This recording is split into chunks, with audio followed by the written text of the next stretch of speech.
అభ్యర్థులపై ఉత్కంఠ కొనసాగుతోంది. ఇప్పటి వరకు అభ్యర్థులను టీడీపీ ఖరారు చేయలేదు. టీడీపీ నుంచి బీద మస్తాన్ రావు, సానా సతీష్ రేస్ లో ఉన్నట్లు తెలుస్తోంది. మరోవైపు ఆర్ కృష్ణయ్య పేరును బీజేపీ అధికారికంగా ప్రకటించింది. ఖాళీ అయిన 3 స్థానాలకు ఉప ఎన్నిక జరగనుంది. 2 స్థానాల్లో టీడీపీ, ఒక చోట బీజేపీ పోటీ చేస్తున్నాయి. ఈ 3 స్థానాలు ఏకగ్రీవం కానున్నాయి. రేపటితో నామినేషన్ల గడువు ముగియనుండగా టీడీపీ అభ్యర్థులను సాయంత్రం ప్రకటించే అవకాశం ఉంది.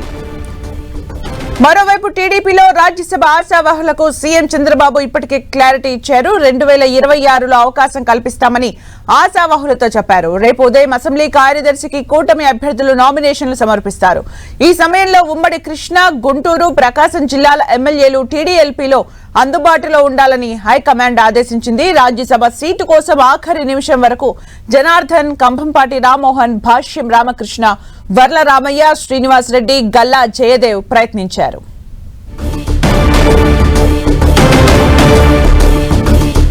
మరిన్ని అప్డేట్స్ మా ప్రతినిధి రవిచంద్ అందిస్తారు. రవిచంద్,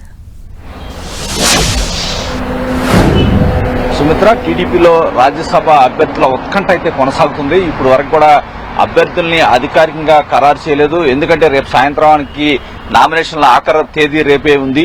ఈ నేపథ్యంలో ఇప్పుడు వరకు కూడా అధికారికంగా అభ్యర్థులను ప్రకటించలేదు.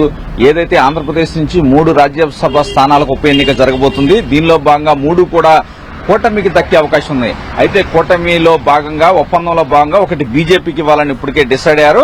ఆ పార్టీ కూడా ఆర్ కృష్ణయ్యకు తమ అభ్యర్థిగా నిలబెట్టాలని ఇప్పటికే డిసైడ్ అయింది. అయితే టీడీపీ నుంచి ఇద్దరు ఎవరా అనేది కొంత చర్చ జరుగుతుంది. ముందు నుంచి అనుకున్నట్టు బేద మస్తాన్ రావు ఏదైతే మొన్నటి వరకు కూడా వైసీపీ నుంచి రాజ్యసభ సభ్యులుగా ఉండి రాజీనామా చేశారో ఆయనకే టీడీపీలో కూడా ఏదైతే కంటిన్యూ చేసే విధంగా ఒప్పందం కుదిరింది. ఆయన రేపు నామినేషన్ దాఖలు చేయబోతున్నారు. అదేవిధంగా మోపుదేవి రమణ రాజీనామా చేసిన స్థానాన్ని నుంచి సానా సతీష్ ఏదైతే కాకినాడ నుంచి ఆయన గతంలో టికెట్ కోసం ప్రయత్నించారు, టీడీపీకి ఎన్నికల ముందు చాలా సహాయ సహకారాలు అందించారు. ఈ నేపథ్యంలో సానా సతీష్ కి ఇవ్వాలని చెప్పి పార్టీ నిర్ణయం తీసుకుంది. అయితే అధికారికంగా ఇంకా ఖరారు చేయలేదు. ఈ రాత్రికి అధికారికంగా చంద్రబాబు వారి పేర్లు ప్రకటిస్తారని చెప్పి టీడీపీ వర్గాల్లో ఒక చర్చ జరుగుతుంది. ఎందుకంటే రేపటితో నామినేషన్ల ఆఖరి తేదీ, అందుకని ఎమ్మెల్యేలందరినీ కూడా రేపు అందుబాటులో ఉండమన్నారు. రేపు టీడీఎల్పీ నుంచి అందరూ కూడా అక్కడ జమ అయిన తర్వాత వారందరూ కూడా సంతకాలు చేయాల్సి ఉంది. ఎమ్మెల్యేలంతా కూడా ఒక్కొక్క రాజ్యసభ స్థానానికి 10 మంది ఎమ్మెల్యేల మద్దతు అవసరం. ఈ నేపథ్యంలో ఉమ్మడి కృష్ణా, గుంటూరు, ప్రకాశం జిల్లా ఎమ్మెల్యేలందరినీ కూడా అక్కడ టీడీఎల్పీ కార్యాలయంలో అసెంబ్లీలో అందుబాటులో ఉండమన్నారు. రేపు అసెంబ్లీ కార్యదర్శికి నామినేషన్ పత్రాలు అందజేయబోతున్నారు. అదేవిధంగా చూసుకుంటే కనుక టీడీపీలో ఏదైతే టీడీపీకి చాలా కాలంగా రాజ్యసభలో ప్రాతినిధ్యం లేదు. ఎందుకంటే మొన్నటి వరకు కూడా కనకమేడల రవీంద్ర కుమార్ ఉన్నారు. ఆయన టర్మ్ కూడా పూర్తయింది. కానీ అప్పటి నుంచి టీడీపీకి గ్యాప్ అయితే ఉంది. టీడీపీ 40 ఏళ్ల చరిత్రలో రాజ్యసభలో ప్రాతినిధ్యం లేకపోవడం ఇది మొదటిసారి అని చెప్పుకోవచ్చు. ఈ నేపథ్యంలోనే చాలా మంది ఆశావాహులు ప్రయత్నించారు, చంద్రబాబును కలిశారు, తమ సేవల గురించి చంద్రబాబుకు వివరించారు. కానీ చంద్రబాబు కూడా వారందరికీ నచ్చజెప్పారు.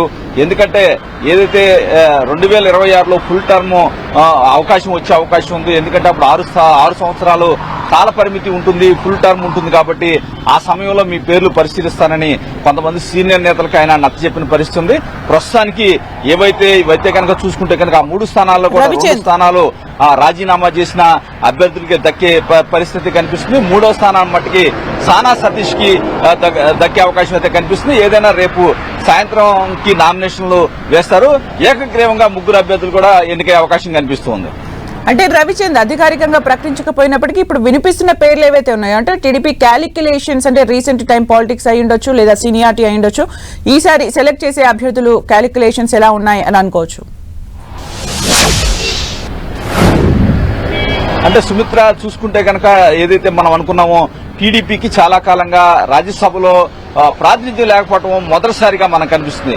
ఈ నేపథ్యంలో వీరంతా కూడా 3 అభ్యర్థులు కూడా వైసీపీ నుంచి రాజీనామా చేశారు.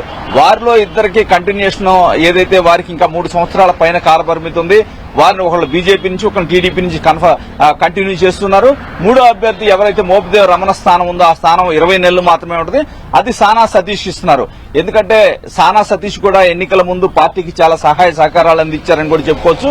మరోవైపు మిగిలిన ఇద్దరు చూసుకుంటే కనుక వారు రాజీనామా చేసి ఈ పార్టీలోకి రావడం, ఏదైతే ముందే వైసీపీ నుంచి రాజీనామా చేసి ఈ పార్టీలో రావడం, అప్పుడు జరిగిన ఏదైతే వారి మధ్య జరిగిన జరిగిన ఆ చర్చల ప్రకారం చూసుకుంటే కనుక ఒప్పందాల ప్రకారం చూసుకుంటే వారికే ఇవ్వాల్సిన పరిస్థితి కనిపిస్తుంది. ఈ నేపథ్యంలో ఏదైతే బీద మస్తానరావు కూడా గతంలో టీడీపీలో పనిచేశారు, ఆర్ కృష్ణ కూడా టీడీపీలో గతంలో పనిచేశారు. కానీ టీడీపీలో పనిచేసినప్పటికీ ఆర్ కృష్ణ ఇప్పుడు బీజేపీ కోటాలో మరలా ఎన్నికబోతున్నారు.